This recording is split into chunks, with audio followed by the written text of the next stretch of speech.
First at noon, hundreds of people trying to put the pieces back together after a tornado roared through southern Mississippi early Sunday night.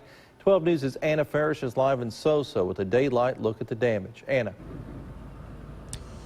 Here in Soso, debris and down power lines can be found all over, with winds up to 200 miles per hour last night. Now, all morning, we've been driving around talking to those who live here, asking them what they thought it sounded like and how they felt as it tore through. Now, one man we spoke to took us up to his home to show us the damage that he had there. He says it's like anything he's seen. They kept talking about it was going to track a little south of us, Well,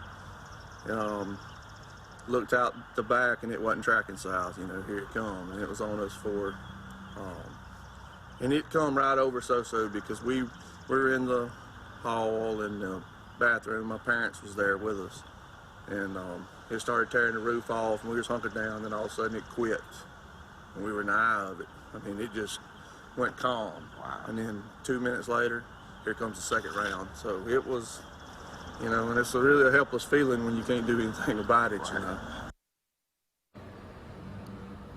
Disaster relief is also here, signing up volunteers to help clean up these downed trees that are widespread throughout all of these neighborhoods.